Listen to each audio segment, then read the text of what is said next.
Mana Friday here to the in the vine thole kanal pa Isua Krista mingin chibai kabu ka cheu voina pathian thu karon puan chua tu thupui tan chuan ichunga rilu diklo pu an omem rilu chafilor putat ro rilu chafilor ti chungcha mani dola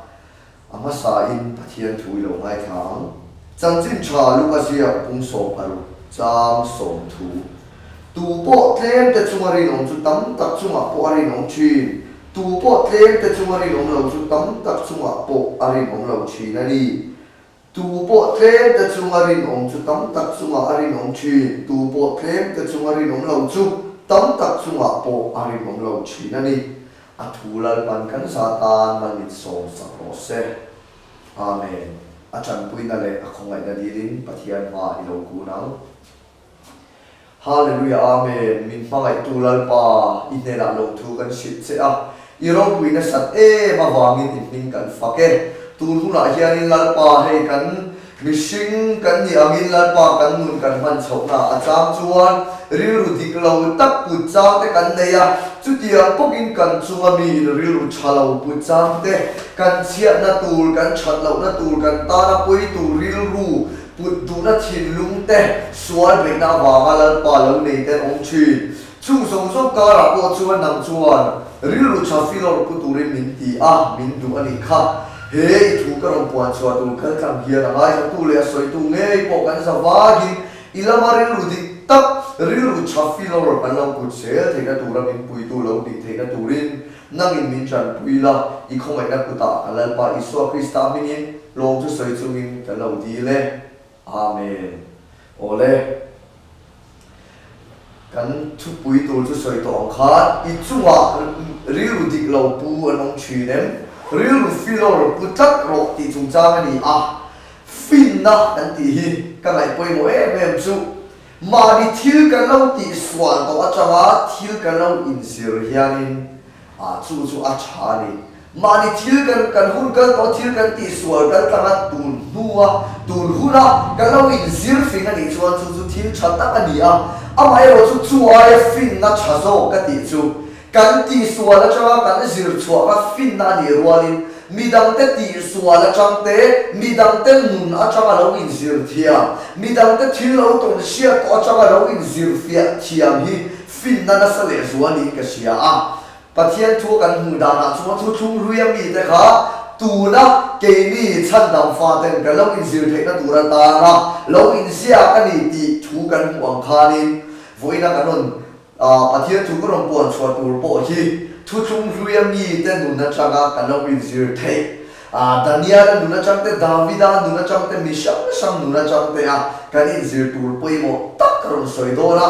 Masa kan rom soi pha lu chu Daniela kan shep pe ka Daniela nun kha ro pui ka ti Bible study te kan nei ve china Daniela te Joseph te ka ngai san zual nem chan chu an nu na ka petek mi a vin lal pa ta an ri nom char chara lal pa ta an ding het fan hi a ro pui ka ti Daniela le a chia te ka an chan chin chu kan chia ni he ta an rama ta Babylon rama sala suai nan oma tin khata an lal ber khanin an khochu en ko na tura ta khanin sala an suai te zinga ta an chong mang te an dan le du te zirtira an ram suai tu pakhata da kha rilu ta chung zinga chuan Daniel le a chia te khan tel ti kan chia Daniel le a chia te nun na ro pui ka ti em chu anom na hun kha pathian ngai sak lo na hun pathian ngai sak ni te om lo na hun pathian tak po an sia lo na hun mo pathian nu po chi bai an bu ngai lo na huna Daniel le a chia ta ka suai na mo ma amai ro chu lan pa suala an thil chan ro pui ka ti em mai chu an che ve la khan lal pa ring lo tu lal pa ngai sak lo mi te ka kha Daniel le a chia ta chu din mun chung nung taka dingin din mun sang taka an ding the ni ti kan sia na po tu lai ko ve suala kara tu lai ko ve pathian ngai sak lo na tuilian le ve kara hian Daniel le a chia te am hian lal pa hian choi san se a thil ti the na le aro pui na mu ti che du ni pathian chu ko in ong lo se Daniel le achia te ka engwangin e kha din huna kha an din thei engwangin e kha choi sa na ro pui ta kha an chan engwangin e pathian ring lo pathian mai sak lo te ka ra ko kha din mun sang ta ka an din thei kan ti chuan Daniel bungli bungruk chang thuma kan mu chu ti hian kan mu ni tin he Daniel hi real ru chafor bi pu ani a real ru chafilor pu ani a chumi ani wangin how tu dak te le thu nei tu te agin alang bi kle a lal poi ram pum pui chunga da aril ru kha em wangin mo davi a Daniel kha a cheve la mi ro pui tak tak te aya adin munasan mi ro pui tak tak te aya choi sa na mi ro pui ina an hual ve la ka ra khan eng wangin ni Daniel kha din mun sa ka chan kan ti chuan pathian thu chuan real ru chafor bi real ru dik real ru chafilor aput wangani dik pathian thu chuan kan mu ni en din puna po dingla en ang mi po lo ni in cheve la mi ta chu en ang sa le ro pui po ni se real ru dik filor real ru chafilor ni pu chuan lal pa choi sa na pathian choi sa na ro pui ta en puna po i cham thei do ni pathian ni chu fakin lo se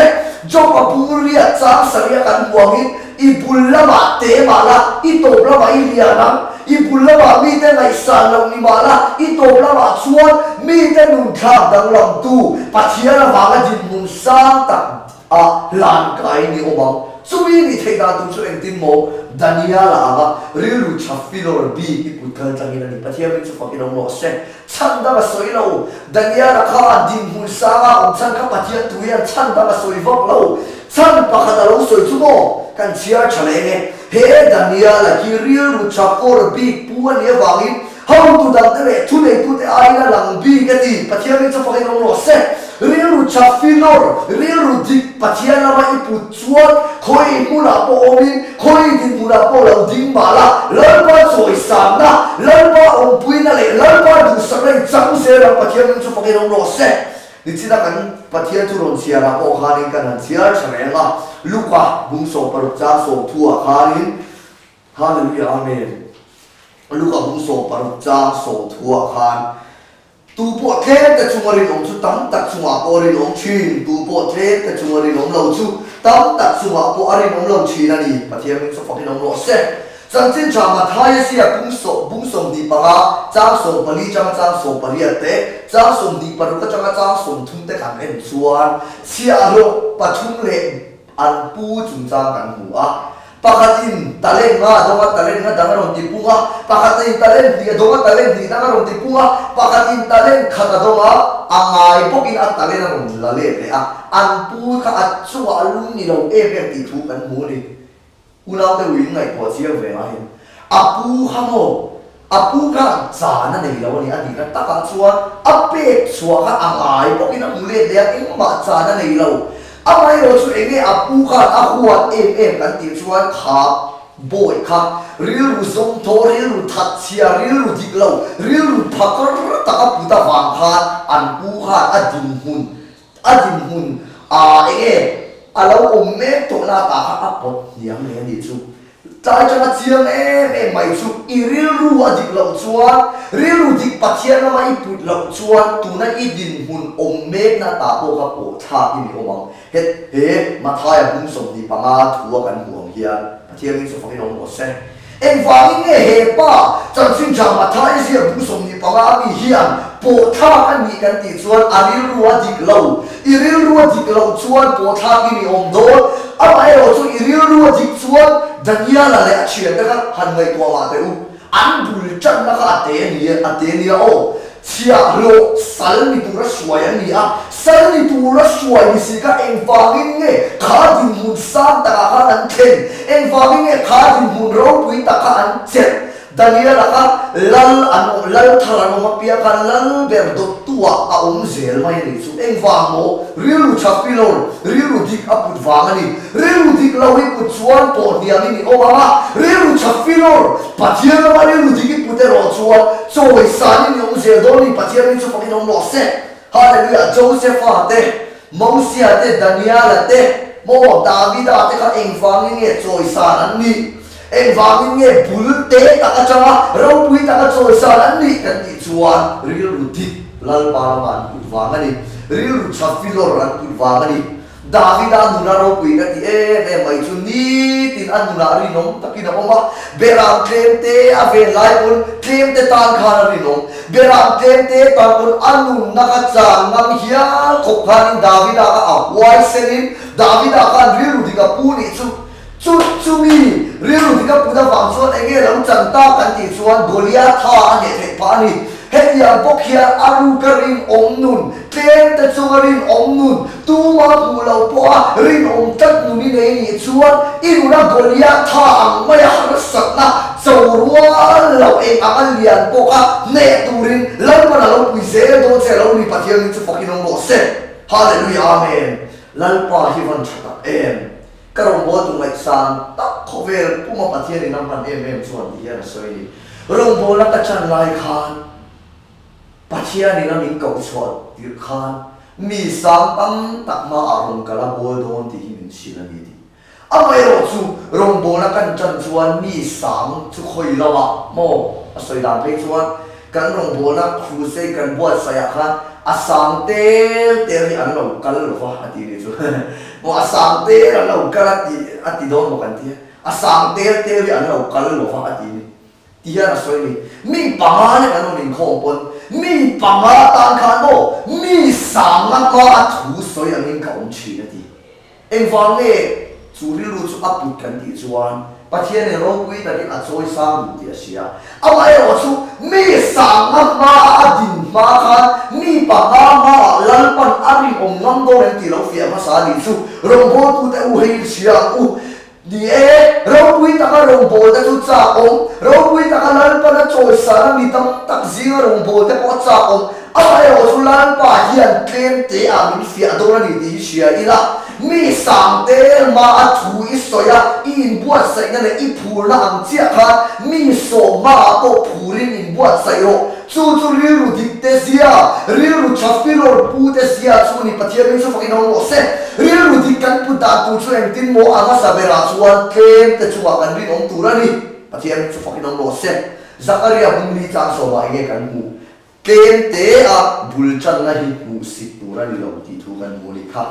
choi san ni kan du din mun sa din kan du amai ro chu Joseph ate Daniel ate anga aru karin om nu ni kan nei ngam do nem se om na ka ra ko ri ru dik tak ri ru chatat pungam kan ni do nem se om chung polan pa soi chang dau da na soi se na soi chien na ka ra ko lal pa wa nga ri ru dik pu fan lal pa wa nga ri ru dik tham fan kan ni ngam do nem tu nghe chút tiếng mi chút những ngắm bóng chung mi tên nghe chuan ni na ni pathian choi moi na le choi sa na dong dong ni pathian mi chu fakin ong lo se aru kin kan rin ong lo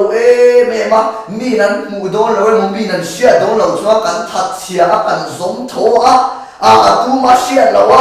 mi nan mu an sia don lo chua mo mi tam ta pe chu thil dik lo thil chalo po ti kan se lo pathian nin mu dan tura mi dan ta min mu dan tura kan buaya mo tu lai mun kan en pei chuan ma na dik lo tu lai dik ka kan pum ta te ya ban tam ta em lan pa thu hi adang lang ve mai lo I suat te nei adang lang ve mai lo ti sia u dik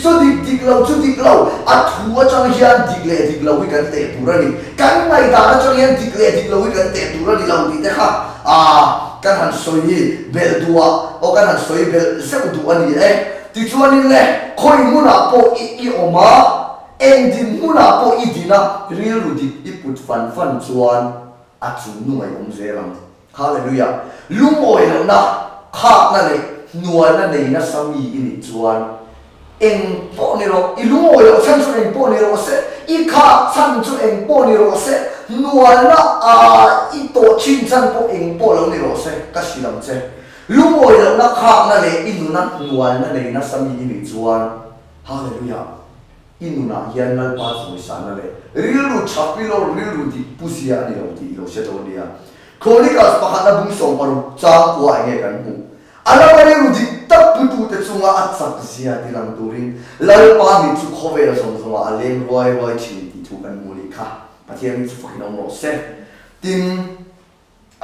rilu chafilor dan tu thina na poi mo tang le me pa ni na tan chuan apa khatna eng mo trem te chungarin om hi rilu chafilor rilu ti puta si ani apa ni na chuan kolosa komi te na ti ko kola le khathom bung thum cha som ni pathuma cha cha som ni palina hian kan muni ar na rawul wa tu chulal pa ne na ta in budon ti sia in ti apiang chu mi sing tan anga tilovin lalpa tan anga ti zokin chak chak takin ti ro lalpa krista rong in bola ni hi thiam chu pakin no se helan thua yan eng mo kan mu kan ti chuan eng kim kan ti hin mi sing tan mi sing tan thok ang tem kan lo in ngai ni mai thei ma se pathian thu chuan eng kim in ti na ka mi sing tan thok anga in ngai ro hin eng kim in ti na ka lalpa tan thok ang in lo in ngai zo ro lalpa tan ti ang in ngai zo ro wa ti chu ti ni chuan lalpa ne na chang lo manin huang ti thu kan mu ni pathian ni chu pakin no se riru tik ki pu thei da tu chu eng kim mi ti na kha eng kim i rong bo na te in chung khura i din mun te i na te i ei zon na eng kim mi ti na kha lalpa ta na ti ang in lo in ngai se ro mi dang ta na ti ang in ngai su office a i thoka pu te tua ya thok poi lo ni mai thei na i thokan i pu ta na thok ang in ngai su i pu te ta na thok i pu pi te ta na thok ang kha ni ngai su lalpa ta na thok ang in ngai ro सरकार ना थोक इनी पन सरकार ताना थोक अंगिनी ngai lola lalpa ताना थोक अंगिनी ngai so ro sundo ini pon ichung ko tan ichung ko ezon na thok anga ngai rovin lalpa ताना kha ezon na khati angini ngai so ro le kha isira ni pon namma hausak na tur imana huna a miro pui ka ilani na tur ni rovin lalpa ताना sir iswatan engkimin ti mission ताना ti lo lalpa ताना ti angini ngai ro ti ni pathian ni chu pino mo se hallelujah amen min an shia te mo min an mu tur chawa thil chati mi mu lo lai mo mi shia lo tura chuan ti chape lo te kan nian ti kan lawe mo ti chuan in le eng kim mi ti na khan direct ta ka pathian rong bol ani min ngai ro daniel le chian te po ro pui ka ti chu ni e babulon lama rama rong ati khanin enge din mun sa ta ka dingiran oma mission khirna chuan kha anfa saltan na ram shuai tu te ta na tho angin kan ngai mai thei amai ro chu daniel le a chian ten an tho chan ber chu lalpa tan zo kalo ni lalpa ta na tho na ri ru an zo kani chu wang ani lalpa pon mana so pathian chu fakhin no se ti chuan in le mi nan mu che mo lo che mo ri ru ti tak pu thi tha tham chuang suang che Josepha te kha anu na van ro pui achunga min diklo takina ti achunga thil chalo theng char chara diklo takina una te nan ti diklo takin potifara nu pui na lo ti diklo takin a ikan anu na thil sang sang atong amai ro chumo achunga diklo taka thil ti tu ta chuwa kan ri lu chia pu du lo achunga diklo taka ama lo dauda tu ama musit tu ama patsan tu ama tina tu ta chuwa o han mo ri lu chia pu du lo mishing song in a king le du lo mishing song in a bay le du lo lalpa avang ri lu chafilor ri lu ti pu ta thang fan fana har sa chung chung na chung chung pon mi patsan na mi engen yang bum na te thil sang sang to chung pon an chunga kan ri lu chia pu du lo va lalpa chunga ri lu dik lalpa nga ya thil dik nia asia ri lu apu fan fana chu ni lalpa na lo lom chu wang chu ni ari lu dik wang ari lu chat filor wang ni ai ta pum puya farot ta chang do tu chia kha din mun ro pui ta chan the chan chu pathian chu fa no se ri lu dik I put it han I thang fan ni chuan thil pakhatin a huak che chu lalpa choi san ani hallelujah amen ri lu chafilor put tati ho I di la u lalpa ne na hian I di li la I thang bokang ri lu chafilor put zer hi min an lo re chiang che po ni thei an he kin an soi chia chen po thak che an tum po ni thei diklo taka be na ini na ni mia la be na le a soi se na le re na I lo to po ni thei kha ho missing zong taka bele ta missing zong taka ti le thi chim la wang u lalpan he ka thil ton hi enge amayang iswa ni ta se enge ti ang lalpa thina enge chappe ang ti ri ru chungin chung ri lu chu put fan hi tumang u missing ni an pon lam kan thil china lalpa e ro chu thin lum en tu ni ti sherani la ti sa bele ta ngai lo ti sa khin le ta ngai lo kha real di lo te sia ni ti sia ila kan zui so me po kha ama kheng be tu ta tan a chong chai sak ti kha I thei ni lovang u hallelujah amen tin real di kan pu na ko nga pathum na ta na poi mo ka ti le e me mai chu a phe na tok thok tu sual hi kan sia thiam ngai a phe na thok tu seta na ni ti kan sia thiam ngai khop maya mi ni chunga diklau taka lau ti chate mi ni chunga a bum na emo thil sang diklau tak rilu chia lau pu po ni mai thei unau du tak ka sin du chu hallelujah kharil ru an put na chan khang nang ma bum du na nang ma ti na du na nang ma phat sang du na I chunga diklau taka rilu an put chan chu a chan le wang bul pui ber chu setana wang ani hallelujah Petera po setana na ron kal tang khanin iswa khan mo ama petera ka ahaw law sin ama chunga ron ti boy tu setana ka hawa petera me na khan mo setan ka hunga kal ro ati ni kha tiang he mi tam tak setana na be na chu tu emo suwa khan ron kal tanga chu suai na ron kal tang setana na ron kal tang te khan kan chunga diglo takin ron ti a ke ni chuwa a thok tu suwa setana aya an ma ni ka kan fa khole tu faka a phe na thok tu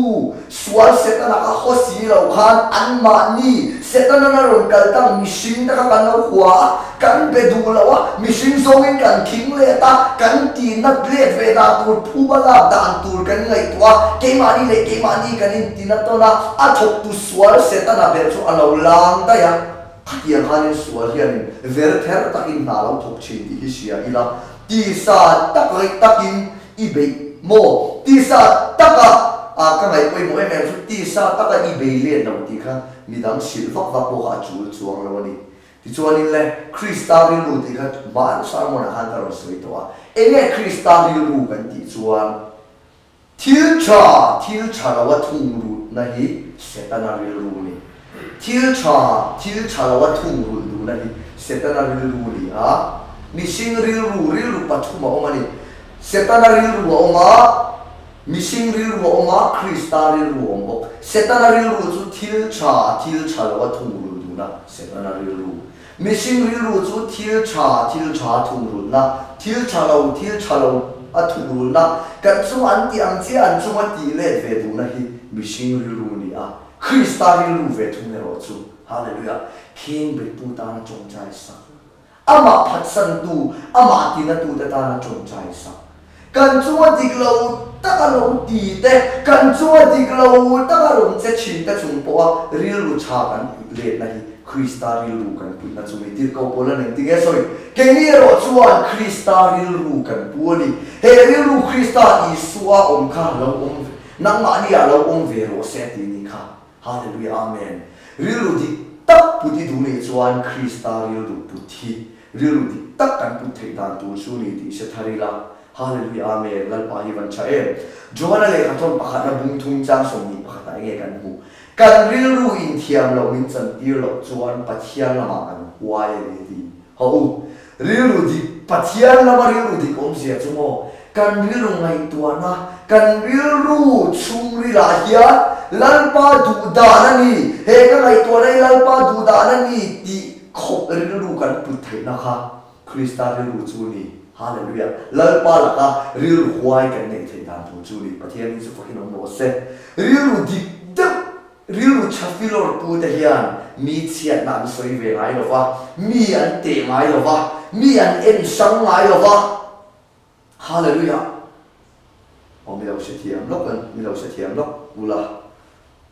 anh soi chale nge rilu di da pu rilu chafilor pu te hian mi an soi sel ve ngai lo mi an te ve ngai lo mi an den ngai lo wa mi an en sang ngai lo wa mi an ho ngai hek lo lalpa wangin na chung po in seong chung po in mi in an chunga diklo takin lo ti po ni se lal pa awangin an mani chunga rilu dik tak putan thang fan fana mi biak thei lo mi biak chadu lo ten nei ve ngai lo I swatan lal pa tan ti rilu put tak chung zokin rilu dik tak putan thang fan fana rilu dik an put thei na turin pathian chan tuina an dir zo china ni pathian se fucking no se he rilu chafilo rilu dik tak hi pu ni chuan engdin huna po ding ro dania la ka choi sana on than chuin mo chan pa ka chawa om rilu dik rilu chafilo ra put wa ani engdin ne chu rilu chafilo chu kan put thayang kan ti chuan ka tuna kan no soita kan khan